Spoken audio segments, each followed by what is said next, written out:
The doctor said his 3 daughters had days to live. Then the most feared man in New York fell to his knees and wept like a child. Alexander Russo hadn't cried in 15 years. Not when he killed his first man at 19. Not when he buried his wife Victoria 2 years ago. But the day Dr. Catherine Wells said, "Your daughters have maybe 2 weeks left." That day something inside him shattered. Emma, Sophie, Grace, 7 years old, dying. Leukemia had stolen everything. Their hair, their energy, their childhood. Now it was coming for their lives. Alexander stood in the hospital wing of his Connecticut mansion, staring at 3 small bodies in hospital beds, tubes in their arms, machines beeping. Their breathing so shallow you had to watch close just to know they were still alive. He'd spent millions, called in every specialist money could buy, threatened doctors, bribed researchers. Nothing worked. His reputation was a dark shadow that stretched across 5 states, leaving a trail of submission in his wake. But none of it mattered now. Grace, the smallest, opened her eyes. Her voice was barely a whisper. "Daddy, am I going to die?" Alexander's chest tightened. He knelt beside her bed, took her tiny hand in his. "No, baby. I promised your mama I'd protect you." But even as he said it, he knew the truth. He was losing them. And for the first time in his life, there was nothing he could do about it. Before we continue, hit that subscribe button and turn on notifications. Drop a comment telling me where you're watching from. And if you believe in miracles, keep watching because sometimes hope walks through the door when you least expect it. The next morning, the Russo mansion sank into the atmosphere of a funeral home. Weak light slipped through heavy black curtains, casting a chill that felt like a morgue. The flower arrangements that had once been vivid were now wilted, petals scattered across tabletops with no one bothering to clear them away. In the kitchen, the cook sat motionless beside pots gone cold, making nothing at all because, as she said, the children could not eat any more anyway. The household staff drifted from room to room like ghosts, whispering in shadowed corners, avoiding one another's eyes as if they were afraid to admit what no one dared to speak out loud. The entire house felt like it was holding its breath, braced for an inevitable end that everyone could feel but no one dared to name. Then she appeared. Charlotte Brooks arrived at the main gate of the Russo mansion at 8 o'clock in the morning. No one had invited her. No one had scheduled her. She was simply there, standing before the towering iron gate, as if it were the most natural thing in the world. 28 years old, brown hair tied neatly at the nape of her neck, an old coat with shoulders worn thin from too many winters. No jewelry, no makeup, nothing that called attention to itself. But her eyes were different. In them lived a sorrow so deep it belonged only to people who had witnessed the worst life can do. And behind that sorrow was a strange steadiness, as if she had walked through hell, and there was nothing left that could frighten her. 2 large security guards stopped her at the gate. One of them looked her up and down with open contempt. He asked who she was and whether she had an appointment. Charlotte answered in a calm voice. She said she had come for the children. The guard gave a snort of laughter, the kind of laugh from someone who had heard too many empty promises. He told her everyone said they had come for the children, and that she should get in line.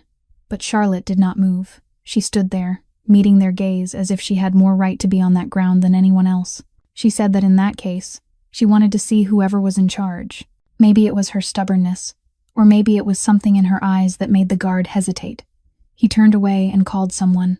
10 minutes later, Mrs. Sullivan appeared. The 65-year-old housekeeper had worked for the Russo family for 20 years. She had seen everything, from secret meetings at midnight to gunshots echoing from the east wing of the mansion. But nothing had worn her down the way the past 6 months had. She studied Charlotte from head to toe, her expression tired and doubtful. She sighed and said it was another one. Over the past 6 months they had had 12 nurses, specialists from Europe, healers, fortune tellers, and no one lasted more than 2 days.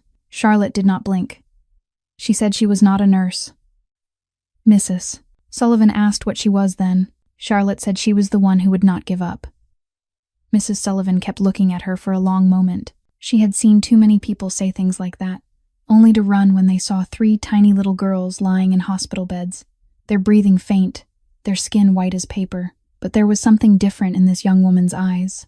Not the naive confidence of someone who had never faced death, but the hard steadiness of someone who had looked death in the face and still remained standing. "Listen, girl," Mrs. Sullivan said, her voice softening just a little. "This house is waiting to die. There is nothing left to do but wait," Charlotte replied, her voice not wavering even the slightest bit. "Then maybe it needs someone who refuses to wait. Silence stretched out. Mrs. Sullivan looked at her again, for a long time, as if trying to read something hidden behind those brown eyes. Then she let out a breath. She asked if Charlotte wanted to meet Mr. Russo. Fine, she said. But do not say she had not warned her. Charlotte nodded. She said she had received warnings her whole life, and they had never stopped her. The housekeeper turned and led Charlotte through the iron gate. And as Charlotte Brooks stepped onto the grounds of the Russo mansion, she had no idea she had just walked into the lair of one of the most dangerous men in America. She had nothing in her hands, no degree, no connections, no plan, only a worn old coat and eyes that had seen far too much pain. But she crossed that gate as if she had every right to stay. Mrs. Sullivan led Charlotte through the long, hollow corridors of the Russo mansion. Charlotte followed in silence, but her eyes never stopped taking everything in. The tall windows were fitted with bars disguised with careful finesse, at first glance mere decorative patterns, but in truth solid steel. Security cameras sat at every corner, red lights blinking steadily like eyes that never slept. 2 large men in black suits stood guard at the end of the hallway, their gazes ice cold, arms folded across their chests, tracking Charlotte's every step. This was not the home of an ordinary businessman. As they passed a door left slightly ajar, Charlotte caught a brief look inside. A wide room with a long conference table, multiple computer screens, maps pinned to the walls, and a gun rack holding dozens of firearms, each one lined up with meticulous order. Before she could look more closely, Mrs. Sullivan gripped her arm, her voice dropping to a near whisper. Look straight ahead. Do not ask questions you do not want to know the answers to. Charlotte said nothing. She simply kept walking behind the housekeeper. They stopped at a heavy oak door at the end of the corridor. Mrs. Sullivan knocked twice, then pushed it open. Alexander Russo's office was spacious and magnificent, expensive wood, antique paintings on the walls, a Persian rug beneath her feet. But Charlotte noticed other things too. A massive safe in the corner, security monitors showing images from all over the estate, and an air so heavy it felt as if the room itself was holding its breath. Alexander sat with his back to the door, a phone pressed to his ear. His voice was cold as steel as he spoke into the receiver. Tell Marconi that if he does not have my money by Friday, he will lose more than his company. He will lose the ability to walk. He hung up, turned his chair, and his gaze fell on Charlotte like twin blades. Who are you? Charlotte answered, her voice steady. Charlotte Brooks. I am here to help your daughters. Alexander let out a harsh laugh, a laugh with no warmth in it at all. Help. A doctor from Johns Hopkins could not help. A specialist from Switzerland could not help. And you, a nobody, in a cheap coat, you think you can help. Charlotte did not blink. I am not a doctor. Then what are you? A miracle worker, a saint. I am only someone who refuses to give up on them. Alexander rose from his chair. He stood nearly a head taller than she did, broad-shouldered, his whole presence radiating authority and danger. He walked toward Charlotte, using his height the way men like him always did, to intimidate, to force her back the way everyone else had backed away before. The medical wing is off limits. My daughters need rest. They need quiet. They need... Charlotte cut him off, something no one had dared to do in years. Dying children do not need quiet, Mr. Russo. They need someone who still looks at them as living children, not as patients waiting to die, but as little girls who deserve to laugh one more time. Silence. Alexander stood there, eyes narrowed, jaw clenched hard. He stepped closer, so close Charlotte could smell whiskey and cigar smoke on him, so close she could feel danger rolling off him like heat from a furnace. Do you know who I am? Do you know what I do to people who waste my time? Charlotte did not take a single step back. She met his stare head on, those cold eyes of a man who had killed, who had built an empire on blood and fear. I do not care who you are. I only care about 3 little girls who are running out of time. The air went taut, like a wire stretched to the breaking point. The man whose word was law in the city's darkest corners, facing a woman who possessed nothing but her own unyielding will. And in that moment, Alexander saw something in her eyes. Not fear, not greed, not the weakness he was used to seeing in everyone around him. Only resolve. The resolve of someone with nothing left to lose. He turned his back. Do what you want, but stay away from me. Charlotte stepped out of the office. Just outside the door, a man around 40 stood waiting. Marcus, the head of security, his face expressionless as if carved from stone. He blocked her path, his voice low and even. Anything you see in this house, you forget. Anything you hear, You never heard it. Do you understand? Charlotte answered. I am here for the children, not for anything else. Marcus studied her for a long second, as if measuring whether she could be trusted. Then he moved aside and let her pass. Charlotte Brooks had walked into the devil's den. She had seen the guns, the guards, the cold cruelty in his voice. A smart woman would have run, but Charlotte Brooks had stopped running on the day she buried her daughter. Now she only knew how to fight. Mrs. Sullivan led Charlotte to the west wing of the mansion, a section that had been converted into a private medical unit. When the door opened, Charlotte stepped inside, and her heart tightened. 3 stark white hospital beds were lined up in a row. Cold white walls, black curtains sealing the windows so not a single thread of light could get through. The sharp stench of disinfectant hit her nose, machines ticking in steady rhythms like a countdown to an ending no one wanted to imagine. There were no photographs on the walls, no toys, no color. This room was not meant for living. It was a room where time seemed to stand still, counting down to an inevitable end.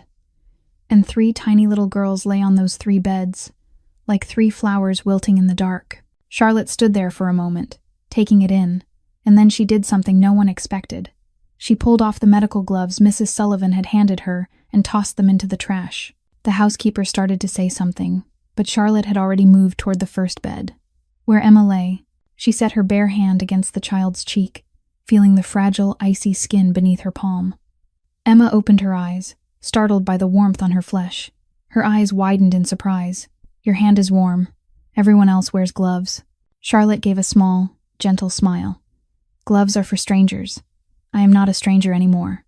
Emma looked at her, with the wary doubt of a child who had seen too many people come and go. Who are you? Another new nurse. No, I am Charlotte, and I am staying. From the middle bed, Sophie asked softly, her voice as light as breath. Staying. How long? As long as you need me. And from the last bed, where Grace lay, the smallest and weakest of the 3 sisters, a frail voice rose. Each word came with effort, as if every syllable were an extraordinary struggle. Everyone looks at us like we are already dead. Charlotte felt her heart break. She went to Grace's bedside and sank to her knees so her eyes were level with the child's. She took Grace's tiny hand, so cold and so thin she could feel each little bone beneath the delicate skin. Then everyone is wrong, Charlotte said, her voice firm. I do not see ghosts when I look at you, Grace. I see fighters. I see 3 little girls who have never given up. Grace looked at her, wide eyes glimmering with something she had forgotten for a long time. Hope. Charlotte rose and walked to the window. She gripped the heavy black curtain and yanked it open. Sunlight flooded the room for the first time in months, driving back the darkness like a miracle. All 3 girls squinted, lifting their hands to shield their faces. Sophie let out a small groan. Too bright. Charlotte opened the window, letting winter air pour in, cold but clean, sweeping through a room that had been sealed too long with the smell of medicine and sickness. Emma asked anxiously, We will get even sicker. Charlotte turned back to them, her eyes gentle but unyielding. Sunlight and fresh air have never made anyone sick, sweetheart. Darkness is what has been hurting you. That night, Charlotte sat in a chair between the 3 hospital beds. She did not read their charts. She did not check the machines. She did not do any of the things the nurses and doctors before her had done. She only sang, a soft lullaby, a simple tune any mother would know. Her voice was not beautiful, a little off rhythm in places, but strangely warm. Emma spoke suddenly, her voice thick with tears. My mom used to sing that song too. Charlotte swallowed her tears. Then let us sing it for your mother, all right.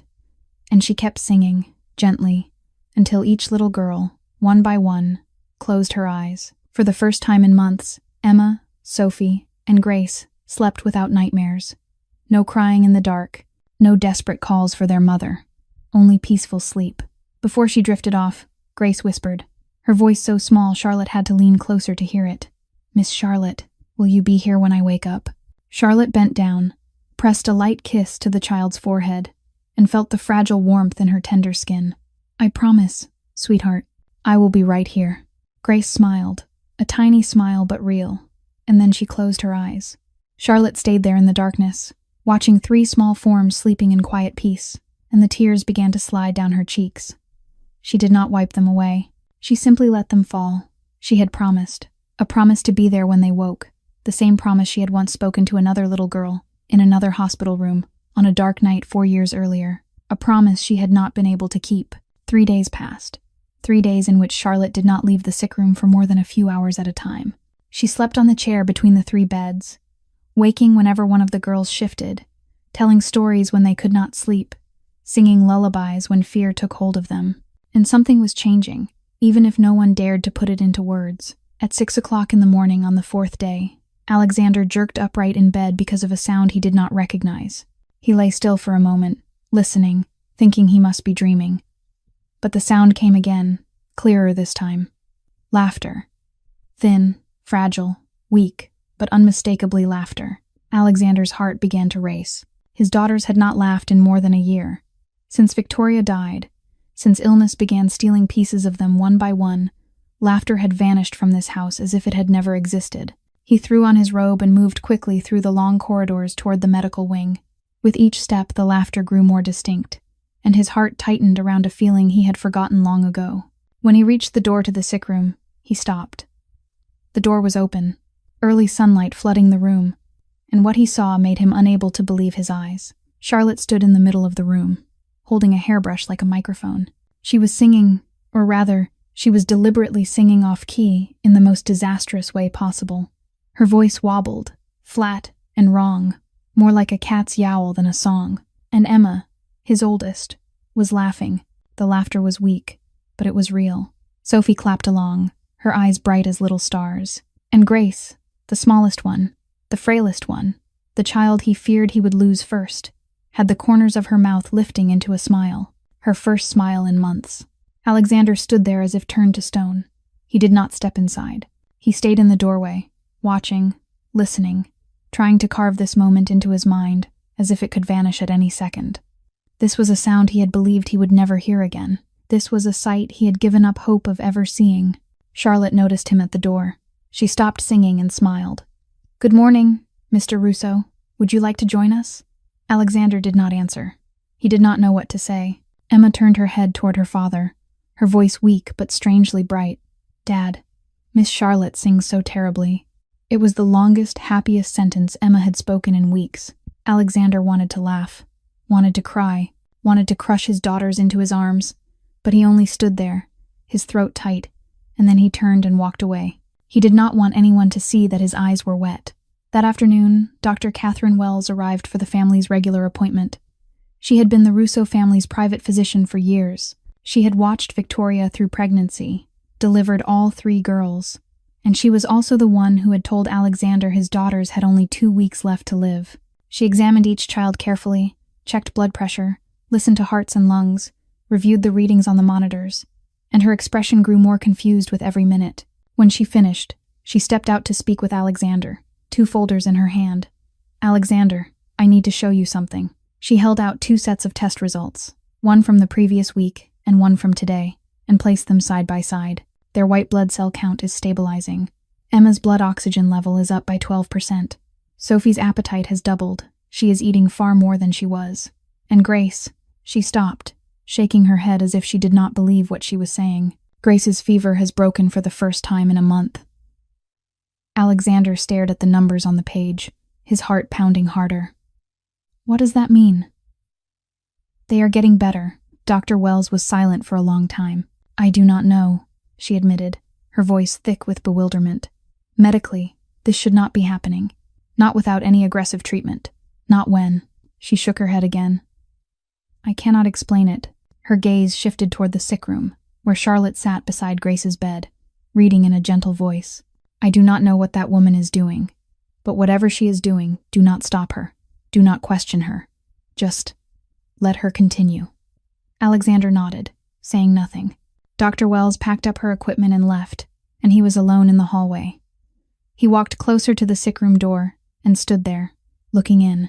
Charlotte sat beside Grace's bed, holding the child's hand, telling some kind of fairy tale. His daughters were still pale, still thin, still weak.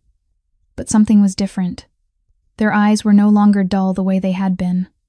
Their cheeks held a hint of color. They looked like they were living, truly living, not merely waiting to die.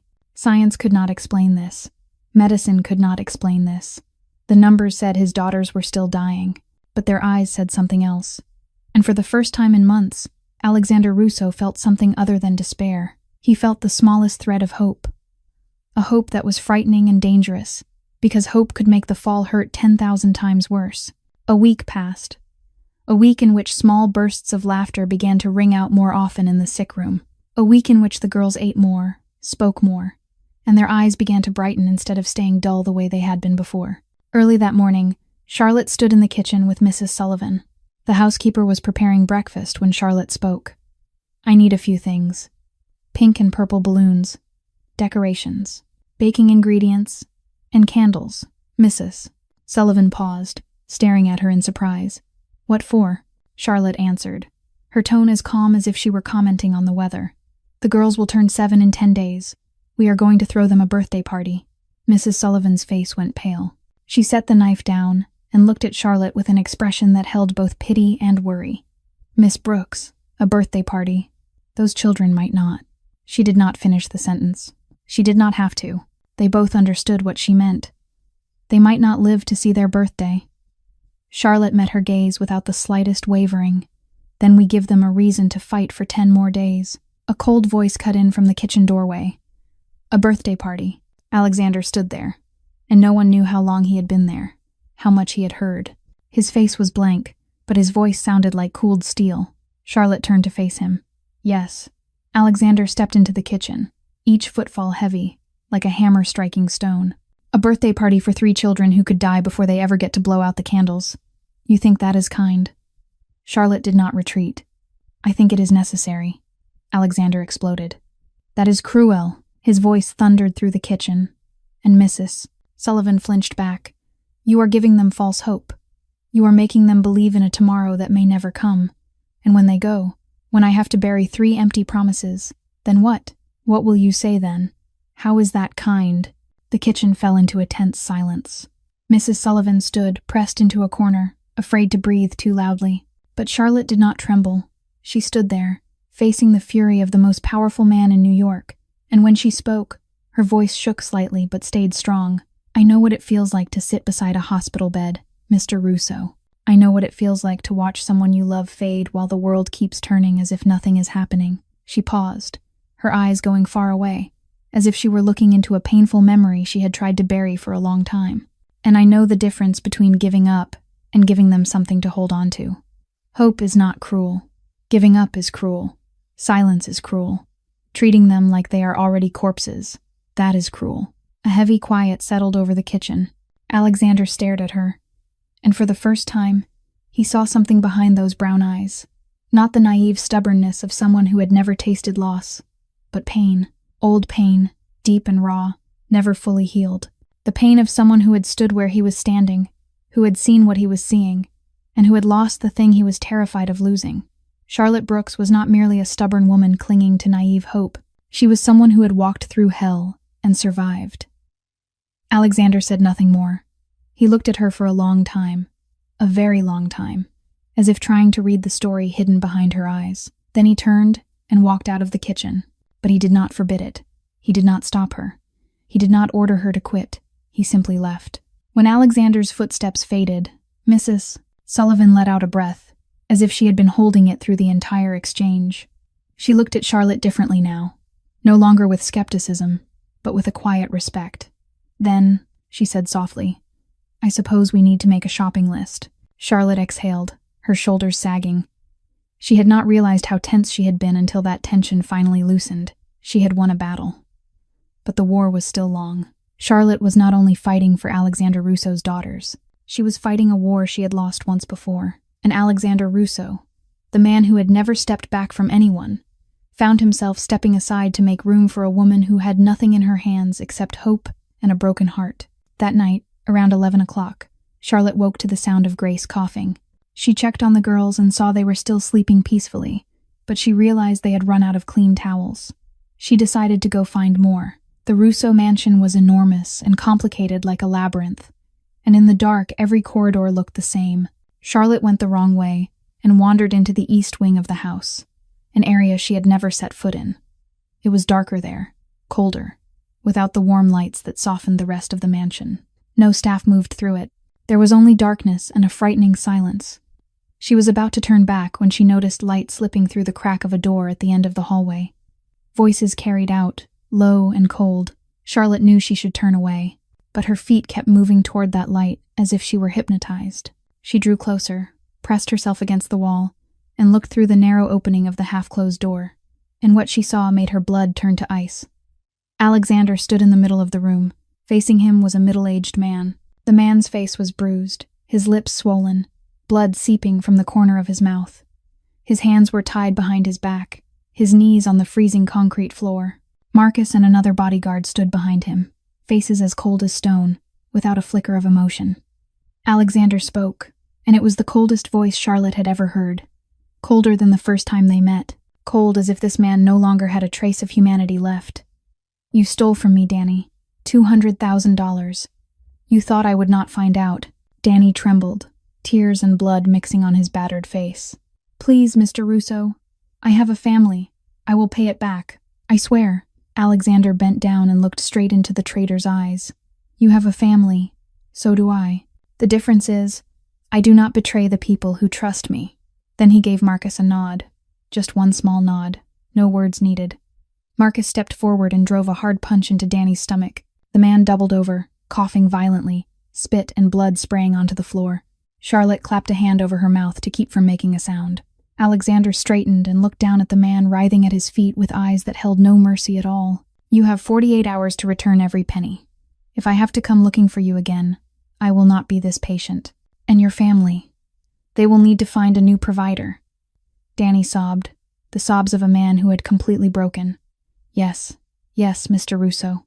Thank you. Alexander turned his back. "Get him out of my house." Charlotte backed away, her heart pounding like a war drum, her legs shaking so badly she nearly fell. She turned and moved as fast as she could without making a sound, hurrying through corridors black as ink until she made it back to her room. She lay down, but she could not sleep. The images replayed in her head like a horror film with no stop button. Alexander's cold eyes, the dull thud of fist against flesh, the begging cries, the calculated cruelty in every word, every gesture. This was the real Alexander Russo, not the father who knelt beside his daughter's bed, not the man who cried when he heard the doctor's verdict, but the Mafia boss New York feared, a man who could order someone beaten as if it were the most ordinary thing in the world. Charlotte lay in the dark, staring at the ceiling, her mind spinning. He was dangerous. He hurt people. He was. But then she remembered. She remembered the way he had knelt beside Grace's bed, holding the tiny hand as if it were the most precious treasure in the world. She remembered the tremor in his voice when he asked Dr. Wells if he was going to lose them. She remembered his reddened eyes when he watched his daughters laugh. Monsters do not cry for their children, do they? She tossed and turned until the first light of dawn slipped through the curtain. She had no answer. She had seen the darkness in him, the cold, calculated cruelty that made grown men drop to their knees and beg. This was the real Alexander Russo, the monster everyone feared, and tomorrow she would have to face him again. The next morning, Charlotte walked into the sick room as she did every day. But something was different. She spoke less, her eyes avoiding the doorway, as if she were afraid to see someone there. Her movements were more mechanical, lacking the natural warmth the girls had come to know over these past days. Emma, the most sensitive of the three sisters, noticed immediately, "Miss Charlotte, are you okay? You look so tired." Charlotte tried to smile, but the smile did not reach her eyes. "I am fine, sweetheart. I just did not sleep well last night." Emma watched her a little longer, eyes still childlike but older than her years, as if she knew something was wrong, but she did not ask again. Then he appeared.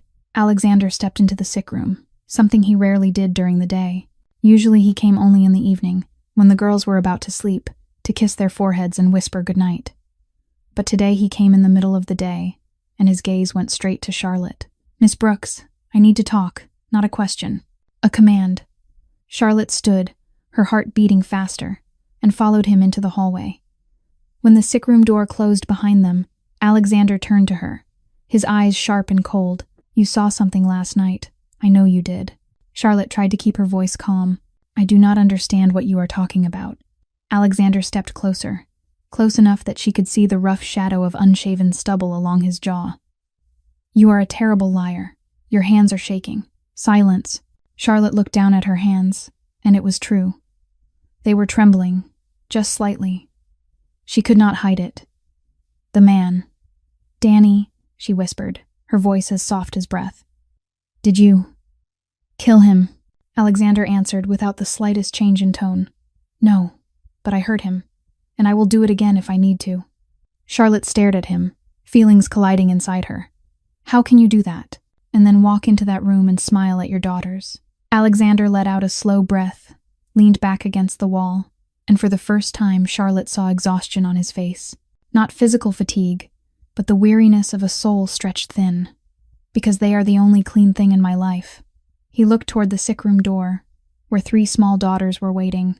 Everything I have built, the money, the power, the empire, it is all built on blood and fear. But them, they are innocent. They are the reason I have not completely lost myself. Charlotte asked, her voice quieter now. But how do you keep it separate? The man who hurts people and the man who sings his children to sleep. Alexander was silent for a long time. My wife asked me that once. Victoria, she knew exactly who I was, and she still married me. He paused, his eyes drifting as if into a memory that lived far away. She used to say, "The man who leaves the house in the morning is not the man who comes back at night. I married the one who comes back." She kept those 2 worlds separate. She kept me separate. When she died, I nearly let the darkness swallow everything. He looked at Charlotte, and there was something different in his gaze now, no longer as cold as it had been. Then you walked in, and for the first time since Victoria was gone, someone looked at me and did not only see a monster. Charlotte felt her heart tighten. She did not know how to respond to this sudden honesty. "I should leave," she said, her voice trembling a little. "Everything in me is telling me I should run." Alexander asked, his voice low. "Then why do you not run?" Charlotte looked toward the sick room, where 3 little girls were waiting for her to return. "Because those children need me more than I need to feel safe." Silence stretched between them. Charlotte spoke again. "I will not pretend to understand your world. I will not pretend it does not frighten me," Alexander replied. "I am not asking you to," Charlotte continued, "but I will not leave. Not yet. Not until." She stopped, unable to finish. "Until what?" Alexander asked. "Until I know they will be okay." They looked at each other in silence, longer than usual, longer than necessary. Neither of them spoke again.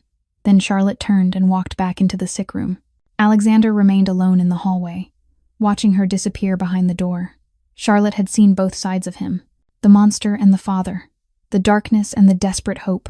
She could not reconcile them. She could not understand them. But somehow, she could not walk away either. Charlotte woke at 5 o'clock in the morning. She had not slept much these past few nights, partly from nerves, partly because she wanted everything to be perfect. While the whole house was still drowned in darkness, she quietly turned the sick room into a fairy tale world.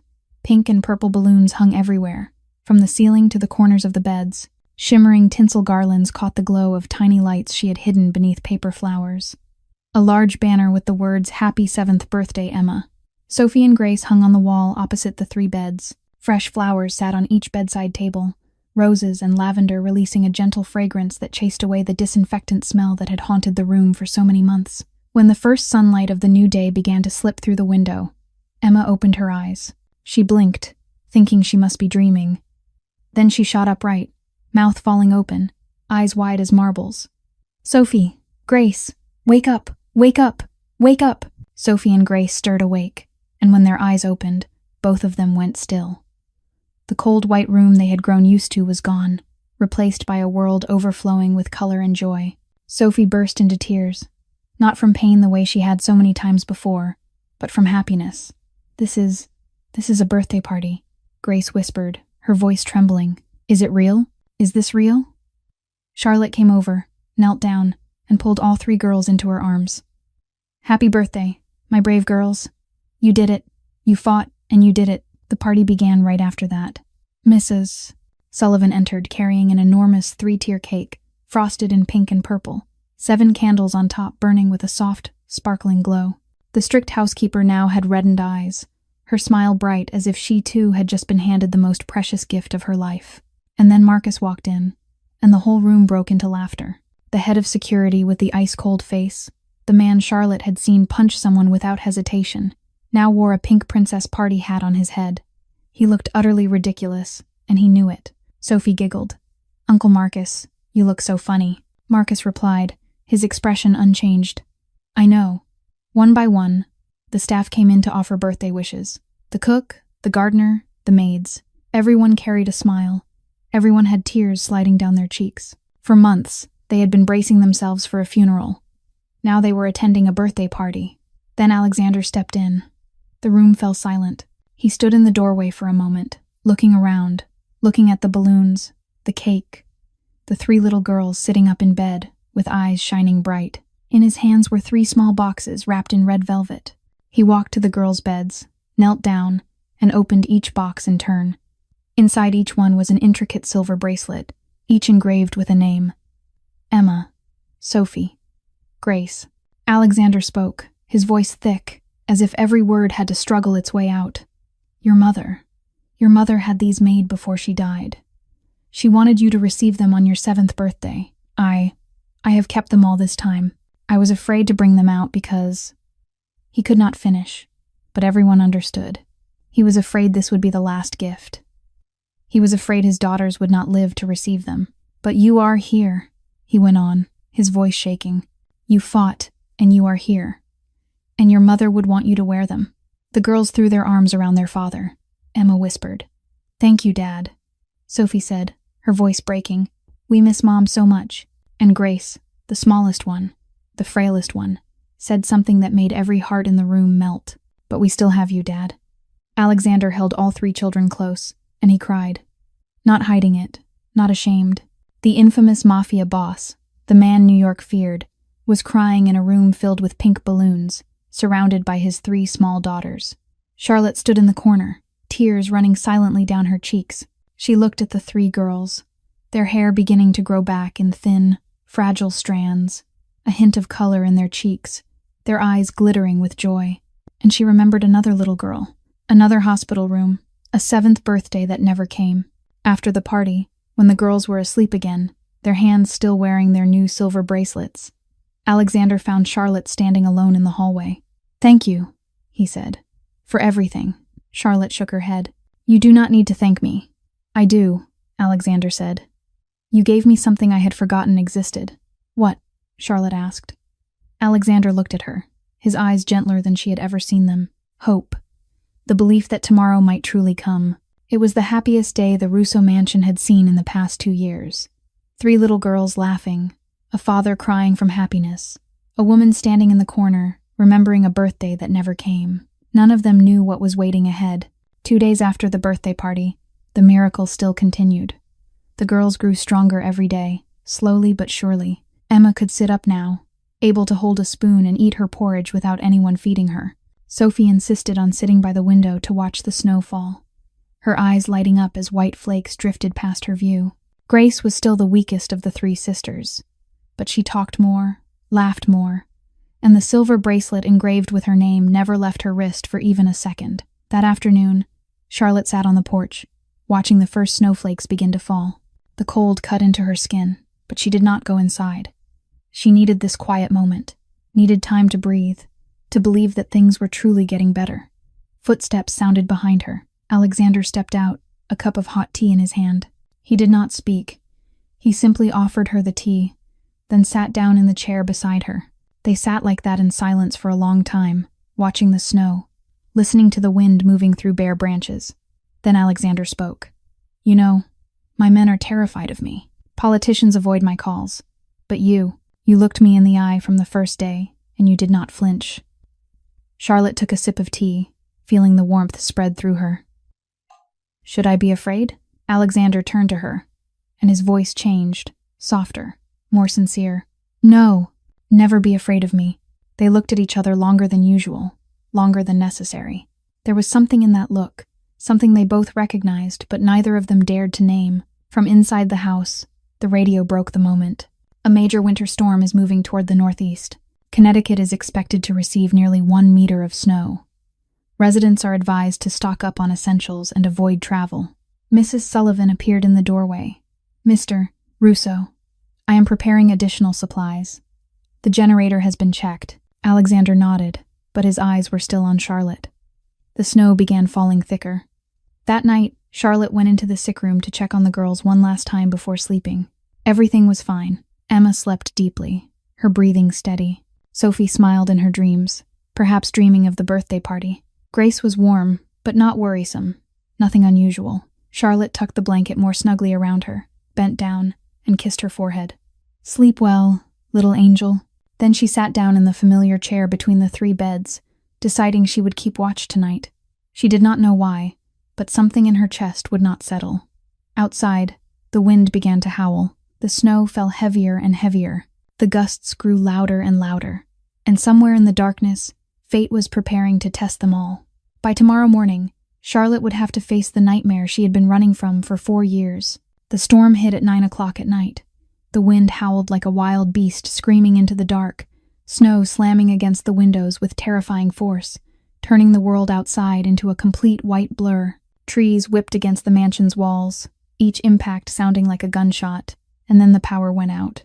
Darkness swallowed the house in an instant, leaving only the shriek of the wind and the piercing alarms of the medical equipment. A few seconds later, the backup generator kicked on, weak light returning, just enough for the machines in the sick room to keep running.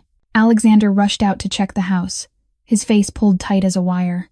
Marcus ran to him, voice low and fast. "Sir, all roads are blocked. We are completely cut off. No way in, no way out." Alexander pulled out his phone and stared at the screen. No signal. He went to the landline, lifted the receiver. Silence. "How long until the storm passes?" Marcus answered. "According to the forecast, at least 36 hours.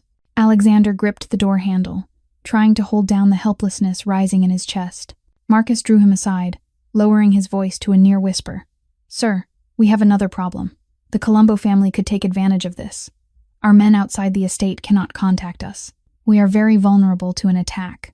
Alexander looked toward the sick room, where weak light spilled through the crack beneath the door, where his 3 daughters lay. Marcus continued, "I can organize a defensive perimeter, but I need your order." Silence stretched. Then Alexander spoke, his voice cold and final. "No." Marcus blinked. "Sir, my daughters are in that room. If anyone comes, let them come. But I am not leaving them. Not tonight." Marcus tried again. "But sir, if the Colombos..." Alexander cut him off, his voice like cooled steel. "Let them come. Let the whole damn world come. My place is beside my daughters." Marcus nodded, said nothing more, and melted back into the darkness. Charlotte stood in the corner of the hallway and heard everything. She did not speak, but something shifted in her eyes as she looked at Alexander. She returned to the sick room, sat down in the chair between the 3 beds, and tried to keep herself steady while the storm raged outside. She must have drifted off without realizing it. At 2 o'clock in the morning, she jolted upright as if someone had yanked her awake. Not because of a noise, but because of instinct. The kind of instinct only people who have watched death before ever develop. The room was colder than usual, wind slipping through the window frame even though it was tightly shut. Charlotte looked toward Grace's bed, and the blood in her veins turned to ice. Grace was shivering. Her whole body shook under 3 layers of blankets. Her teeth chattered, her skin pale as paper. Charlotte lunged to the bedside and pressed a hand to Grace's forehead. Hot, horribly hot, as if there were a fire burning inside that tiny body. "Grace? Grace, sweetheart, can you hear me?" Grace opened her eyes, but they were dull, unseeing, not recognizing who stood before her. Her lips moved. "Mommy?" Charlotte's heart felt crushed in a fist. "No, sweetheart. It is Charlotte. Stay with me, all right? Do not go anywhere." She ran into the hallway, her shout echoing through the night. Alexander. He appeared within seconds, eyes wild with alarm, hair disheveled from being yanked out of a restless doze. "What is it, Grace?" "She has a high fever. Very high. It is serious." They tried to bring the fever down in every way they could. Cold cloths on her forehead. Ice from the freezer wrapped in fabric, tucked beneath her arms and between her legs. But Grace's temperature did not fall. 39 degrees, 40, 40 and a half. Her breathing grew shallower, faster, as if every breath were a battle. Alexander was desperate. "We have to get her to a hospital." Charlotte grabbed his hand, her voice trembling but forcing itself steady. "The roads are blocked. The phones are dead. We cannot. I will carry her on foot through the snow. I will. You will not make it. You will die out there, and she will die while we are waiting. We have to fight here. Right now. With what we have. The noise woke Emma and Sophie. They sat up, saw the chaos, saw their little sister trembling in bed. Sophie asked, her voice shaking, "What is happening to Grace?" Emma began to cry. "She will be okay, right? Miss Charlotte? Dad?" No one answered. Because no one knew the answer. Grace's lips began to turn blue-purple. Her chest barely rose and fell. And Charlotte saw it. Those signs, those sounds, exactly like what she had seen 4 years ago. In another room, with another little girl, a little girl who never woke up. Then the most terrifying thing happened. The heart monitor suddenly changed from steady waves into a perfectly straight line. The familiar beeping vanished, replaced by a single, long, even, endless tone. The sound of death. Time seemed to freeze. Alexander stood as if turned to stone, his face white as paper, his eyes wide with horror. He could not breathe. He could not think. He could only stand there, staring at his youngest daughter lying motionless on the bed, lips blue-purple, chest no longer rising. Emma and Sophie screamed, their cries ripping through the night. "Gracie! Gracie! Mrs." Sullivan stood in the doorway with a hand over her mouth, tears pouring down, her shoulders shaking with choked sobs. But Charlotte did not freeze. She could not freeze. Not this time. She shoved Alexander aside, her voice sharp and absolute. "Move. Move." She tipped Grace's head back, checked her airway. Then she placed both hands on the child's chest and began compressions. 1, 2, 3, 4, 5. The first minute passed in hell. 30 compressions, 2 breaths, no response. The monitor stayed flat. The tone stayed steady and empty.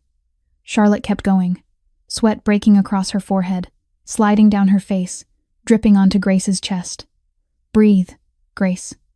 Come on, breathe." The second minute, Alexander seemed to snap awake from the nightmare. He lunged to the bed, dropped to his knees, and clutched Grace's tiny hand. It was icy, limp, without life. His voice broke. No longer the voice of a powerful Mafia boss, but the voice of a father watching his child slip away. "Please, sweetheart, do not do this. Do not leave me. I just got you back. I just started being a real father. Please, dear God, if you are there, take me instead. Take everything I have. Take my empire, my money, my life. Just, please let her live." Charlotte kept pressing, tears mixing with sweat, falling onto Grace's chest. Her hands began to ache, her muscles screaming for her to stop, but she did not. She could not. The third minute, Emma and Sophie crawled closer, crying without sound, their tears soaking the pillows. Emma grabbed Grace's foot, her small voice strangled with desperation. "Wake up, Gracie. You promised. You promised we would always stay together." Sophie sobbed beside her. "Do not leave us. Please do not leave us." Charlotte was shaking, her whole body trembling, her arms so exhausted she felt she might collapse. But she did not stop. "Breathe, sweetheart. Breathe. Your dad needs you. Your sisters need you. I need you. You cannot give up. Not now. Not now." 3 minutes passed. The screen was still a straight line. The tone stayed flat and endless, like a funeral bell that would not stop ringing. Charlotte slowed, her hands shaking violently, her strength drained away. She looked down at Grace's small face, lips still blue-purple, eyes closed, not one sign of life. Alexander dropped his head onto the bed, his shoulders shaking, his sobs trapped in his throat. "No, no, not another one," Emma screamed, a sound that tore the heart open. Grace. It looked like it was over. It looked like everything had ended. It looked like the storm outside had stolen the last small life left in the Russo family. Charlotte looked down at Grace, and she saw another little girl. The boundary between the past and the present vanished, as if the ghost of her lost daughter had returned to haunt this desperate moment. Every rhythmic push on Grace's chest was a silent plea for a second chance at a miracle she thought was lost forever. The same deadly silence. 3 minutes. The same length of time. The same desperate counting. The same prayers falling into emptiness. Charlotte had been here before. 4 years ago. With another little girl. A little girl named Rose. A little girl who never came back. But Charlotte did not stop. Even though her hands were shaking so badly she could barely control them, even though everything looked hopeless, even though the long, empty tone kept sounding like a death sentence, she kept compressing Grace's chest, counting through broken breaths. 1, 2, 3, 4, 5. The past and the present began to blur together inside her mind. This room layered itself over another room. Grace's face overlapped with the face of another little girl. The ghost of her past was merging with the reality of the present, fueling a desperation she hadn't felt in years. The same despair tearing her chest apart. Charlotte screamed, her voice shattering with desperation, with the pain she had tried to bury for 4 years. Not her again, Rose. Come back. She froze for a second, realizing what she had just said. That name. The name she had not spoken in 4 years. The name she had tried to bury deep in her heart, along with grief that never faded. Alexander lifted his head when he heard the unfamiliar name.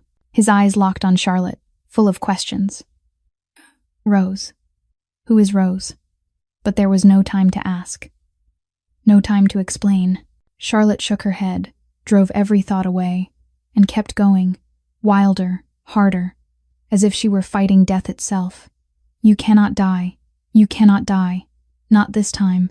Not this time. And then it happened. A cough. Small, weak, but real. Everyone went still. The room seemed to stop breathing. Another cough. Stronger. Then Grace's chest rose, and fell, and rose, and fell. Her small eyes fluttered, unfocused, like she was waking from a long dream. Her lips moved, and a faint whisper slipped out. Daddy? The heart monitor shifted from a straight line to wavering peaks. Weak, but steady. Beep, beep, beep. The most beautiful sound in the world. Alexander cried out, the cry of a man pulled back from hell. She is breathing. Oh God, thank you. She is breathing. He gathered Grace into his arms, holding her tight as if she might vanish the second he let go. He cried into her thin, fragile hair, tears soaking through. You are here. You are still here. Thank you. Thank you. Emma and Sophie rushed in, wrapping their arms around their father and their sister, sobbing with happiness. The 3 sisters clung to one another, Alexander holding all 3, a circle of love and tears. Mrs. Sullivan dropped to her knees on the floor, hands trembling as she made the sign of the cross, murmuring, Thank you, God. Thank you, Mary. Thank you to every saint in heaven. But Charlotte did not hug anyone. She collapsed back into the chair behind her, her whole body shaking beyond control. Her face was drenched. Sweat and tears mingled together until she could not tell which was which. Her hands still trembled, still jerked, as if they were still compressing in reflex, as if her body had not yet realized it was over. She watched Grace in Alexander's arms, watched the small girl breathing, living, still here. And for the first time in 4 years, Charlotte cried not from loss, but from relief. Because this time, the miracle came. Because this time, she did not have to watch a small body go cold in her arms. Because this time, she had not failed. Alexander looked up and caught Charlotte's gaze through his tears, and he saw something in her eyes. Not only exhaustion, not only relief, but pain. Deep, old pain, like a wound that had never healed. The release of someone just rescued from a nightmare, and a secret she had carried for 4 years, kept locked inside her heart, never letting anyone see. Rose. That name echoed in Alexander's mind. Who was Rose? The question was not spoken, but it was there, hanging between them like an invisible wire. Grace was alive, against every odd, against science, against everything that said she could not survive. She was alive, but in that moment of rescue, Charlotte had accidentally revealed the wound she had carried for 4 years. A name, a memory, a little girl she had not been able to save. After everything settled, Grace slipped into sleep, her breathing steady, still weak but stable. Emma and Sophie lay on either side of her, arms wrapped around their little sister, no one willing to leave for even a second. Mrs. Sullivan kept watch in the chair near the door, her eyes still red from crying, but a relieved smile sat on her lips, the smile of someone who had just witnessed a miracle. Outside, the storm still howled, the wind still beat against the windows, but inside the room, everything had gone quiet. Alexander looked around for Charlotte, but she was not there. She had vanished, and no one knew when. He left the sick room and searched everywhere. Her room was empty. The hallways were silent. Finally, he found her in the dark kitchen. Charlotte sat on the cold floor with her back against the refrigerator, knees pulled up to her chest. She was shaking, but Alexander knew it was not from the cold. It was something deeper, something tearing her apart from the inside. He said nothing. He simply lowered himself to the floor beside her, leaning back against the cabinets, close enough for her to know he was there, far enough to give her room to breathe. Silence stretched on, only the storm's howl outside and the steady tick of the clock on the wall. At last, Alexander spoke, his voice gentle. "You called out the name Rose." Charlotte did not look at him. She stared straight into the darkness ahead, as if she were staring into another world, another time. Alexander asked again, softer, "Charlotte, who is Rose?" Silence. Then her voice came, small and shattered like glass. "My daughter." Alexander stopped breathing. She was 6, hair like gold, eyes blue as the sky. She loved drawing butterflies. She said that when she grew up, she wanted to be a doctor who healed butterflies. Charlotte gave a faint laugh, a laugh so painful it cut. "Leukemia, the same kind as your girls, the same diagnosis, the same. Everything. We fought for 8 months. Chemotherapy, radiation, everything the doctors could try. She was brave, braver than I ever was." Charlotte paused, her voice catching as if someone were squeezing her throat shut. One night, her heart stopped, just like Grace tonight.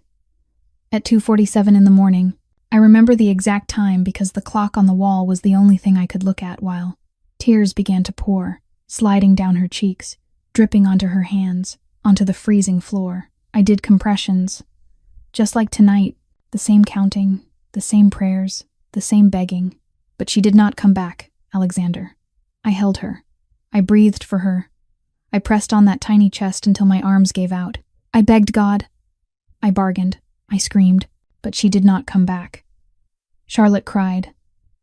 Not the silent crying she had lived with for 4 years, but a breaking, overflowing sob, the sob of 4 years of restraint finally released, the sob of a mother who had lost everything. The night she died, I held her body for 3 hours. The nurses tried to take her, but I would not let go. I could not let go, and I made a promise, to her, to myself, to God, that I would never, never let another child fight alone again. That is why I came here. That is why I cannot leave, because I see Rose in them, in Emma, in Sophie, in Grace. Every time I look at them, I see my little girl, and I cannot fail again. I cannot. Her voice completely broke, and she cried like a child, crying as if her heart were melting into tears and pouring out without end. Alexander did not speak. There were no words for this moment, no words big enough to hold the pain she carried. He did only one thing. He pulled her into his arms. Charlotte sobbed against his chest, the sound of her grief tearing through the dark kitchen, mingling with the storm outside. For the first time in 4 years, she let someone hold her while she fell apart. For the first time in 4 years, she did not have to be strong, did not have to pretend she was fine, did not have to be alone. She had carried that weight by herself for 4 years. Guilt, grief, a promise she thought she would never be able to keep. But tonight, in the arms of a man she had only just met, Charlotte Brooks finally allowed herself to break, and in that breaking, she began to heal. They sat like that for a long time in the dark kitchen. Charlotte cried until there were no tears left to fall, until her body gave out and the sobs became nothing but broken breaths. Alexander did not let go. He did not ask for more. He was simply there, steady and silent, present like a shoreline she could cling to while the storm inside her raged. At last, Charlotte spoke, her voice raw from crying. "I have never told anyone about Rose, about that night, about the real reason I came here." Alexander asked gently. "Why?" "Because saying it out loud makes it real, and I was not ready for it to be real. For 4 years, I pretended I was fine, pretended I had moved on. But the truth is I was only running. Running from what? From guilt, from failure, from the truth that I could not save her." Alexander took her hand, his voice unexpectedly soft. "Charlotte, you did not fail her." Charlotte shook her head. "I was her mother. My job was to keep her alive." Alexander was quiet for a moment. Then he spoke, his voice low and heavy with pain. "And my job was to keep Victoria safe, to be with her when she needed me. But I did not. I was out settling scores while she died alone on the highway." A heavy silence settled over the kitchen. They sat side by side in the darkness, each carrying a ghost of their own. Alexander continued, "We are both carrying ghosts. We are both running from something we could not control." Charlotte lifted her head and looked at him.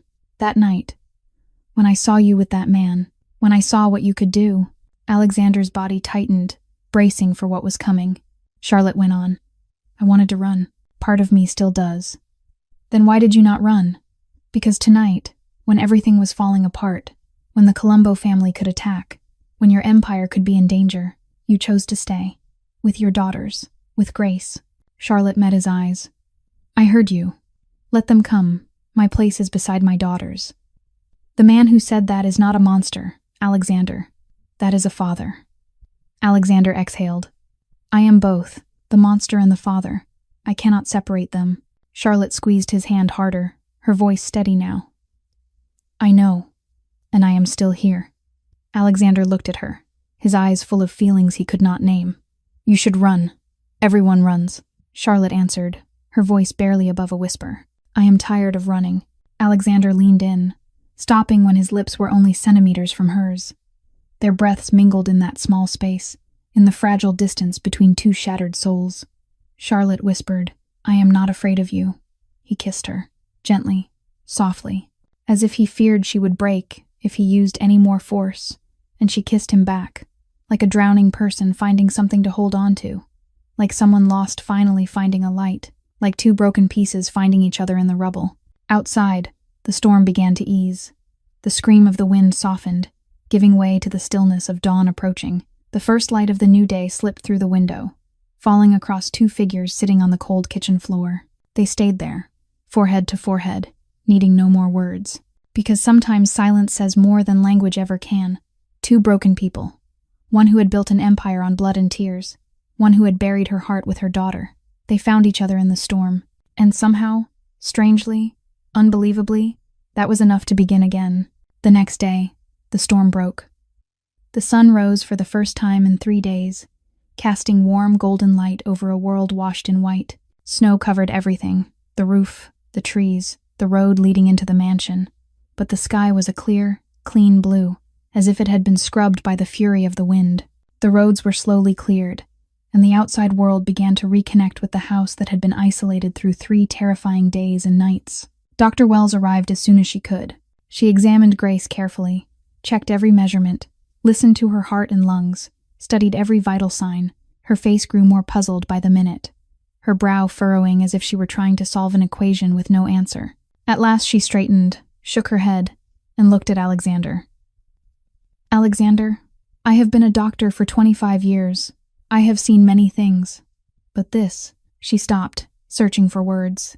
After cardiac arrest, without proper equipment, without a defibrillator, without medication, that little girl should not be alive. Alexander answered, his voice steady but filled with gratitude. But she is alive. Dr. Wells nodded. Yes, and not only alive, her readings are stronger than they were before her heart stopped. As if that battle reset something inside her body. She looked toward Charlotte, her eyes full of respect. I do not know what you did. I do not know how you did it. But never stop. 2 weeks later, the miracle kept unfolding. The girls recovered at a pace no one dared believe. Emma could walk on her own, use the bathroom by herself, and demanded books every day. Sophie went out into the garden to play, to catch snow, laughing as if sickness had never touched her. And Grace, the child who had almost died on the night of the blizzard, recovered the fastest of all. As if beating death had poured endless strength into her, as if nothing in this world could stop her now. But it was not only the girls who changed. Alexander changed too. One afternoon, his phone rang. Business. Before, he would have answered immediately, dropping everything to deal with it. But that day, he looked out the window and saw Charlotte playing with the girls in the snowy yard. Sophie was throwing snowballs at her. Emma was laughing. Grace was trying to build a snowman. He watched for a long moment, then turned the phone off. He did not answer. Another early morning, at 6 o'clock, he went into the kitchen and tried to make porridge for the girls. He had never cooked in his life, and the result was burnt, smoke billowing up, the fire alarm nearly screaming. Mrs. Sullivan rushed in, eyes wide. Mr. Russo, what are you doing? Alexander turned, his face dusted with flour, and he laughed. A real laugh. The first in years. I am learning. Clearly I am not very good at it. Mrs. Sullivan stared at him like she was looking at a stranger. Then she laughed too, the sound filling the kitchen. And one day, Marcus came in with his usual serious expression. "Sir, the Colombo family wants a meeting. They are proposing cooperation, expansion into their territory." Alexander did not look up from the book he was reading to Grace. "Decline." Marcus blinked. "Sir, this is a major opportunity that—" "I have enough, Marcus. Tell them I am not expanding anymore. I am strengthening what matters." Marcus nodded and stepped out. Grace looked up, curious. "Daddy, what does strengthening mean?" Alexander kissed her forehead and smiled. "It means I am choosing to stay home more, sweetheart." One evening, while Charlotte was washing dishes in the kitchen, Emma pulled Alexander into a corner, with Sophie and Grace trailing behind. Emma whispered, but she whispered loudly enough for the whole room to hear. "Dad, do you like Miss Charlotte?" Sophie cut in. Like, Grace added. "Because you keep smiling when she is here, and when she leaves you get so grumpy," Alexander answered, trying to keep his face serious. "I am not grumpy." All three girls answered together. "Yes, you are." Alexander glanced toward Charlotte, and his ears turned red. She stood at the sink with her back to them, but her shoulders were shaking as she tried not to laugh. That night, Alexander found Charlotte standing alone on the porch, staring up at a sky full of stars. He walked up beside her, stood there in silence for a while. Then he spoke. Only one word. "Stay." Charlotte turned to him. "What?" "Stay. Here. With us. With me," Charlotte asked, her voice light as breath. "How long?" Alexander looked straight into her eyes, and in his gaze there was no longer the coldness of a Mafia boss, only the sincerity of a man opening his heart. "Forever. If you want. If you will accept us." Charlotte did not answer with words. She only rested her head on his shoulder and looked up at the star-filled sky. And they stood like that, in silence, under the glittering night. She did not say yes that night, but she did not say no either.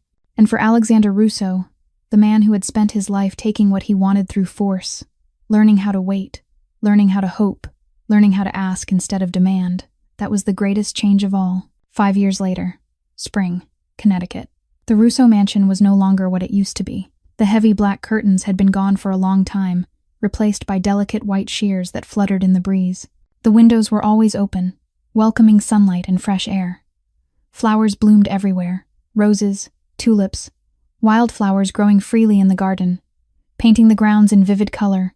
Music drifted from inside the house, mingling with non-stop laughter echoing across the yard. 3 young girls were racing one another over the green lawn. Emma, Sophie, Grace, 12 years old, long glossy hair, healthy pink cheeks, tall and bursting with life. No more hospital beds, no more machines, no more shadow of death clinging to the walls. Only childhood, laughter, and joy. Emma shouted as she surged ahead of her sisters. "I am faster," Sophie protested. "You are cheating." Grace darted past both of them, laughing bright and loud. "You lose." The girl who had nearly died in the blizzard was now the fastest runner, the loudest laugher, the one who lived most fully. In the kitchen, Charlotte was making a rainbow cake, a tradition every year since the day she became part of this family. Alexander walked in with flour all over his shirt, his face smeared with white frosting like a clown. Charlotte turned and burst out laughing. "I told you to stay away from the frosting." Alexander shrugged, looking innocent. "I am just doing quality control." He stepped up behind her, wrapped his arms around her waist, and rested his chin on her shoulder. They stood like that for a moment, looking out the window at 3 daughters playing in the sun. Alexander spoke, his voice low and full of feeling.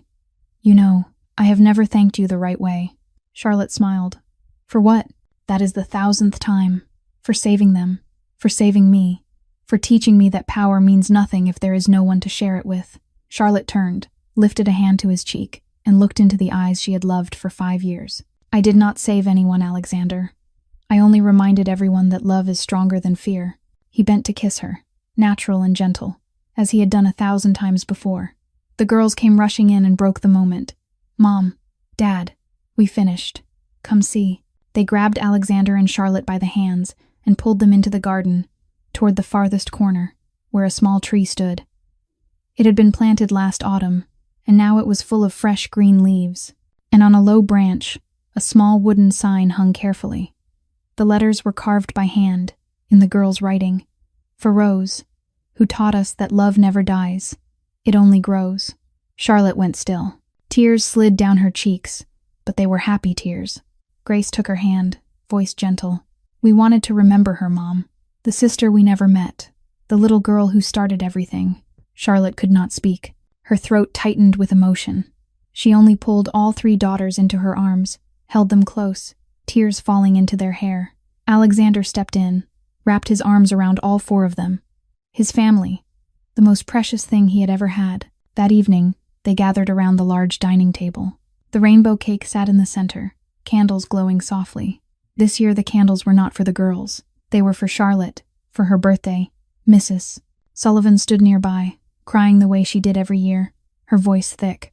Happy birthday, my girl. Marcus wore a pink princess party hat, still looking ridiculous the way he had 5 years earlier, but he had learned how to smile. The girls shouted together, Happy birthday, Mom.